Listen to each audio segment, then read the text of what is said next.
Welcome to the Wealth Genius Podcast, brought to you by the Expand Wealth Real Estate Fund. Expand your wealth by investing in apartment buildings.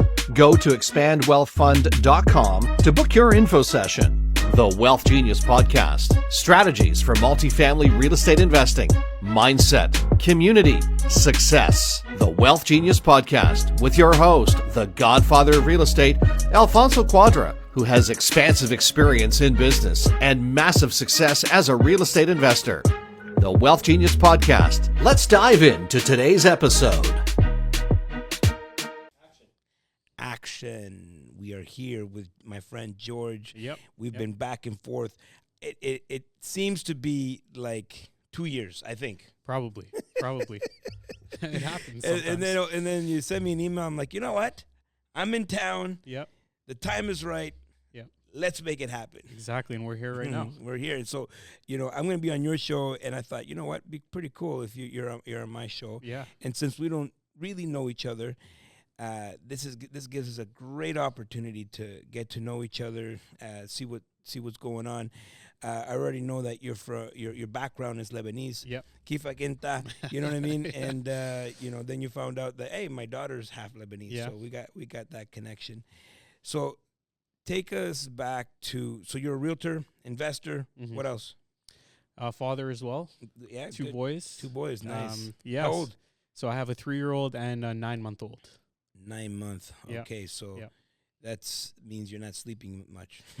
Sometimes. Is he sleeping now? The 9-month-old sleeps. It's the 3-year-old's waking up in the middle of the night. my God. Sometimes it's just like full of energy. I don't know what's going on with him, but yeah. So when we met earlier, I'm like, oh, you're a realtor. You're like, yes, but I'm also focusing on the investing side of things. Yeah. And what came first, the investing or the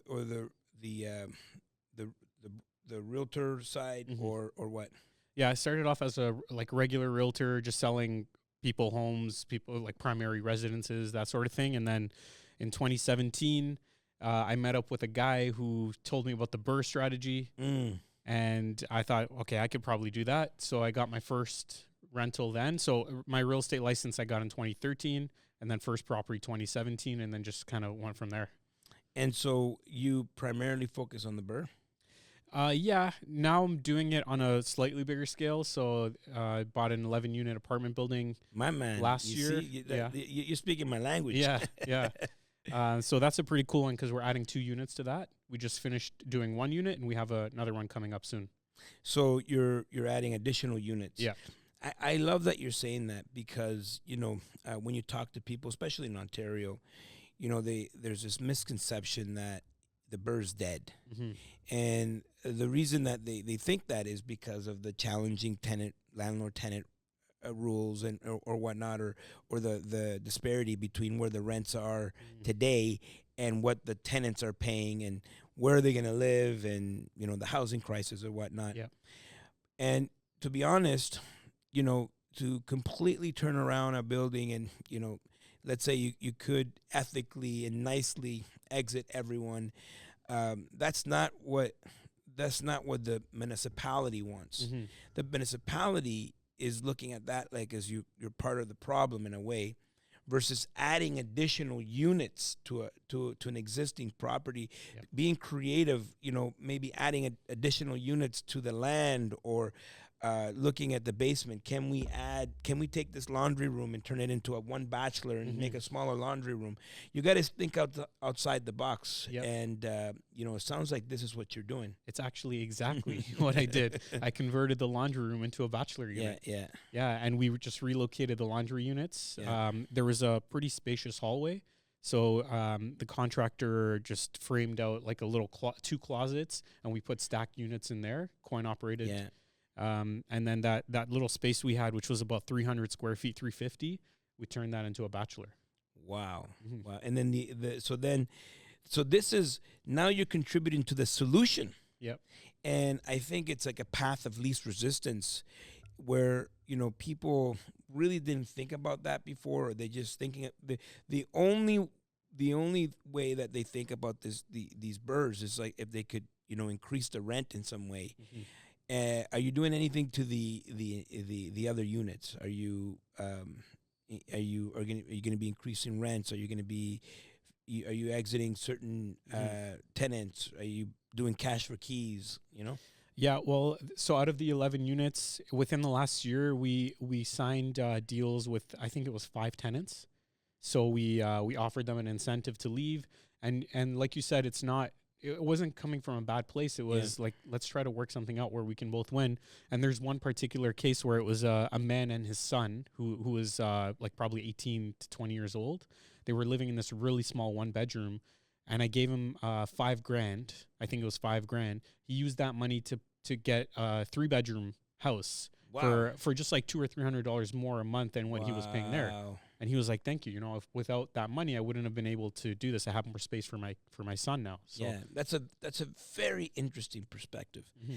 Because they a lot of people are watching. All these investors they go into into these properties, and they see the result of these units being turned around. But it is a choice for these people. If you're following the rules, you make an offer. Right, and the incentive is in your case, you were able to give that particular tenant $5,000. Yep, and they can use that to upgrade their life. A lot of the times, some of these units are not even in a livable state. And not only are you going to make it safer, but the tenant themselves are going to have some money in their pocket. And it really depends depends on much, depends what the disparity is in the rents, right? So if there's a big disparity, like, they're paying $700 for a 2-bedroom, and then they're gonna have to go pay market value $1,800, then that's probably gonna cost you more. What's your approach when going into these units and making these offers? So 11 units. Out of 11 units, how many people said yes? I'll 5. 5. Yeah. And because it happens to me all the time, I'm gonna fix those 5, and I'm gonna bring the other tenants to those 5, and out of all the other tenants, they're gonna choose to move, and there's gonna be someone that's gonna want to move into those 5. Yeah. And then all of a sudden, then you have their unit. So tell me if that happens to you. I didn't go with that approach because like there's some issues that within each unit, there was a cockroach problem. So I wanted to address those issues, and the people, like, there's still cockroaches in some of the units, and I don't want necessarily to transfer them from one unit to another. Right. So I'd rather start with a clean slate and do the renovations and bring in different people into the building. Yeah. So, cockroaches, that's you gotta, there's Orkin has, I have no affiliation with Orkin, but they got this one bomb that they drop. It's like an atomic bomb. Okay. Boom. And at first all the cockroaches just run out, and then it's literally an atomic bomb for cockroaches. Yeah. Because you got to get the nest, or the queen. I don't know how it works. Yeah. And you gotta bomb it. And then you gotta have multiple treatments. I got used to I know that smell of the treatment. Yeah. So when I walk properties, I'm like, I know what kind of problems they've had here in the past. Yeah. But it could be easily contained, right? Obviously, the tenants have to participate in a way, and I get that. You may not want them to go into the other units, but that's good. So you're doing the BRRRR in Ontario. Is it Ontario? Yep. Yeah. Nice. And so what's next for you? I think just to focus on cash flow, because that was always the goal. I want a certain lifestyle. Yeah. And I don't just want a number of doors, and I don't want to just tell people about how well I'm doing and all that. I just want my family to live well. I want us to have the freedom to do what we want with our lives, and just trying to figure out ways, because initially when I first started investing, I thought cash flow was going to be way easier to achieve. Yeah. And now I'm seeing there's a lot of ups and downs. There's some things that are out of my control, and I can lose a significant amount of my cash flow if the government decides to increase the rates by 5% in a year. Things like that happen. It's just kind of working around that. How do you prepare for that? And so this is mostly a question for the listener, right? Yeah. So we got, thousands and thousands of people that listen to this podcast from, all walks of life. We got people, listening in from even the U.S. or, people that are just getting started, people that have been investing for a while. What are your, what's your go-to strategy for being prepared for the ups and downs now that you have experience? Because at the very beginning, you didn't have any experience. So let's assume that you're talking to someone that's listening to this that hasn't hit that down yet. And how do you prepare yourself? I don't know if you really can. Well, I mean, one way you can prepare is to what they call stress test your portfolio. So run some numbers and see how does my portfolio perform if the rate shoots up by X percent, right? Just look at your current numbers and then look at the 10-year rate or whatever you want to look at and see, are you going to be negative? Are you going to be okay? Are you comfortable in that situation? Can you withstand that pressure? Yeah. So maybe that's one way. But I think for me, it's always been, as things happen, how do I adjust? Yeah. What can I do today? What can I do to this property? How can I add cash flow here? How can I convert this to a duplex or a triplex or whatever the case might be? Yeah, I often share this with people, the analogy of like the NHL. Every year in the NHL, they change the rules. Yeah. They change one or two rules or something's changed. Yeah. True hockey professionals, professional athletes will come and play the game within the new rules. Yep. Right? Because the truth is the same wind is blowing on us all, right? It's not like, you have an advantage that I don't have. Yeah. Or, it's only like the rule changes. Their interest rate didn't just go up for you. It went up for everyone in the game. Yeah. One way I like to approach my deals is like, what is the absolute worst case scenario here, right? And I ask myself that every single deal that I do, what is the worst case scenario? And if I can deal with it, it's probably a deal I'm going to move forward with, right? If I can't deal with the worst case scenario, then I'm probably not going to be, I'm not a big risk taker, right? People look at me like, oh wow, like, $1,000 or whatever, and they're like, oh, he's probably a big risk taker. I'm not, and I was curious to see kind of your way of managing risk, right? So for me, it's like, okay, what's the worst case scenario? All of my properties have massive reserves, right? Like, there's not one thing that I could say that, okay, I'm not prepared for, right? Or maybe there may be some catastrophic situation. But then, again, the same wind blows on us all. But that risk management is key, especially when people are trying to get into it. And how old is the building? 11 units? It was built in, I think, 1964. Yeah, so there's going to be a lot of capital expenditures. Yep. And how do you manage that? How do you manage your up and coming capital expenditures? Well, part of the due diligence, we found out they had just done the roof. So that was done 2023, and we bought it at the end of 2023. So it was brand new. That's beautiful because an 11 unit, that's like 80 G's. Yeah, that's exactly what they showed us, the invoice and everything. They had warranty still. The other thing is there's no boiler, or it's just baseboard heaters. So I know that I don't have to replace a boiler and spend a bunch of money on something like that. Beautiful. There is like some plumbing work that will have to be done. I think there may be a crack in the main drain in the building. So that's going to have to get done eventually. But I think aside from that, there isn't anything major that has to be done in the near future.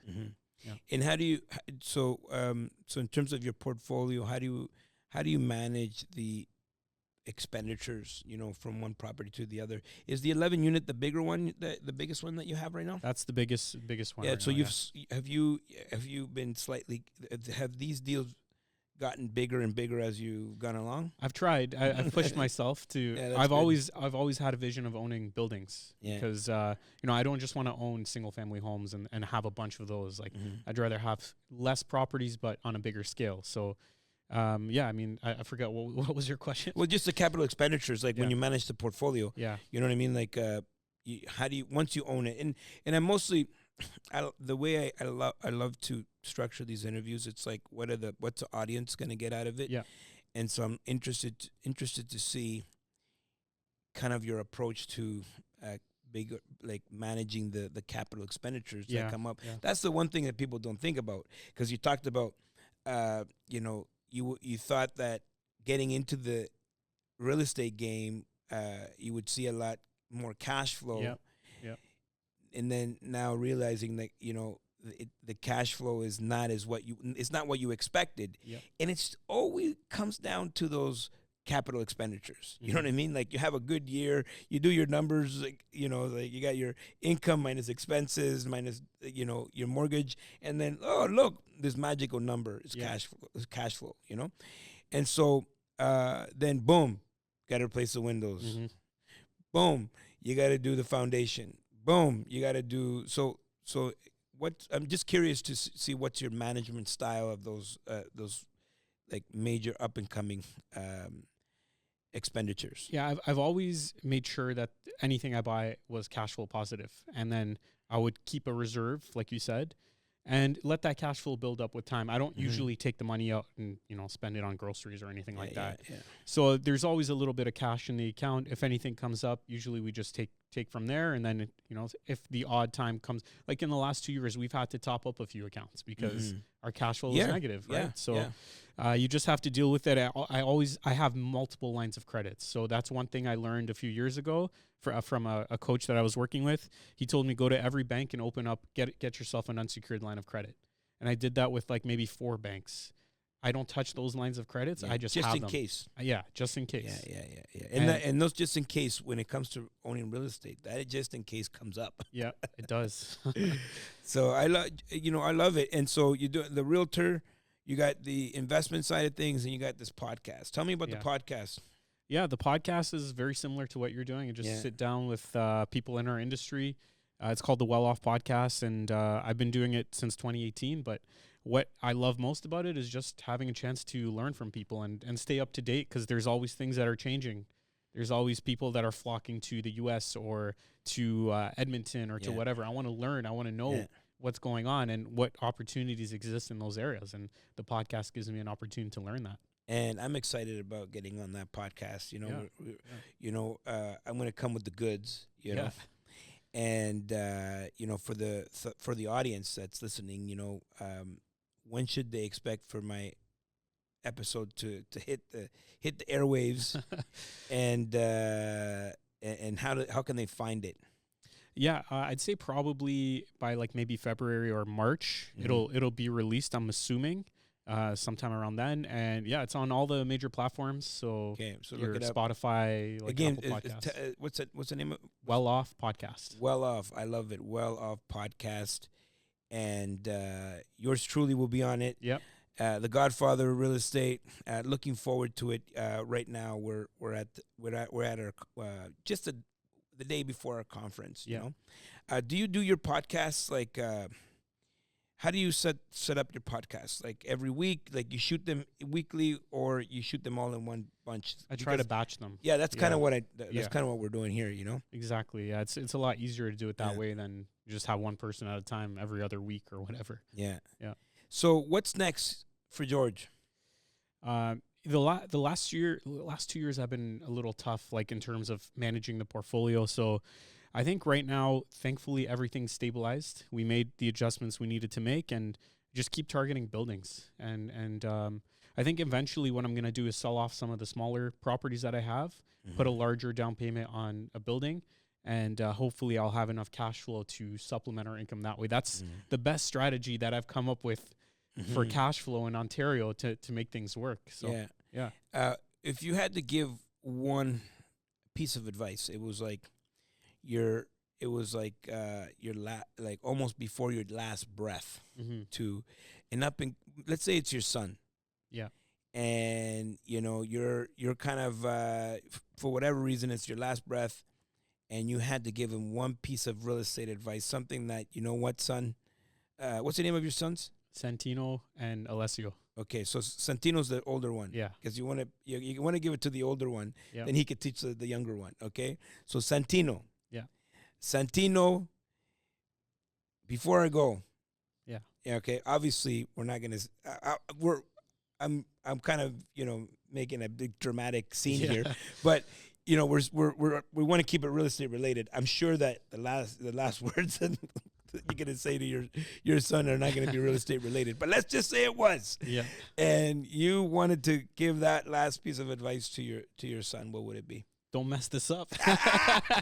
We worked hard for this. Yes. No, I love it. I love. joking, You know what? That's so true. I say that to my girls all the time. Right? Like, we don't liquidate around here. Mhm. Right? Like, we built this, and it should continue on. Yeah. Right? It's the passing of the mindset along with the assets that matter. But what do you say to that? I agree, but if I were, being a little more serious about it, I would tell him, don't compare yourself to anyone. Don't try to keep up with anyone.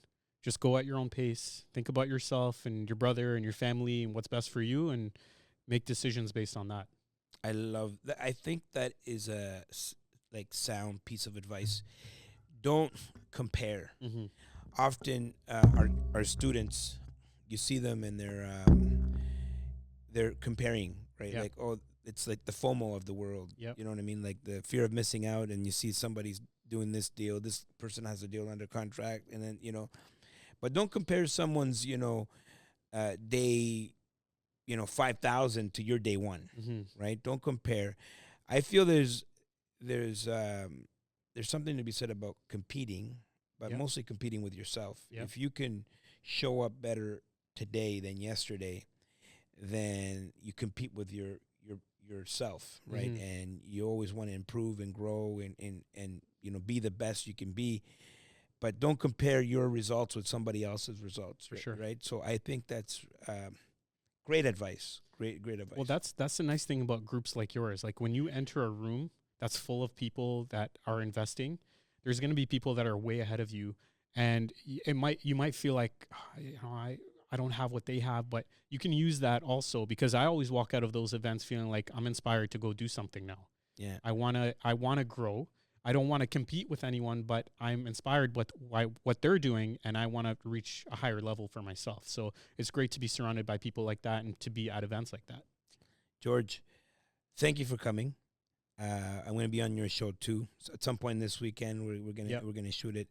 It's going to be a great show. One of the best shows.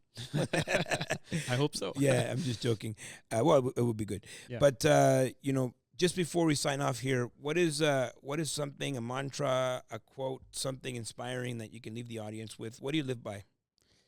What do I live by? I mean, I kind of touched on it already. Like just go at your own pace. That was something that I remember from high school. A friend of mine, we were doing, like in gym class, we were doing a run, a 12-minute run. You do as many laps as you can, and I was like, oh, I want to win this. And the guy, he was the best athlete in our school. He just told me, don't try to keep up with me. Just go at your own pace. And I'll never forget that, because I think that's true in life and anything that you do. Steady Eddie. Yeah. Wins the race. I love it, and even better, you can get to finish the race. Yeah, exactly. Then burn yourself out. Yeah. I love it. That's the Wealth Genius podcast. Thank you for coming by, my friends. That's it. Alfonso loves you, and we'll see you at the top. Let's go.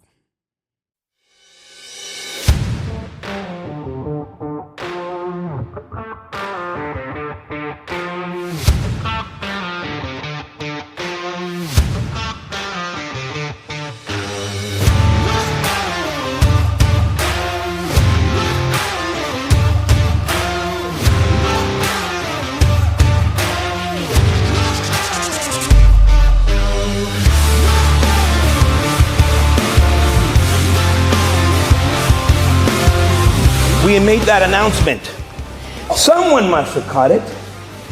Someone must have been listening. Where's the next expand?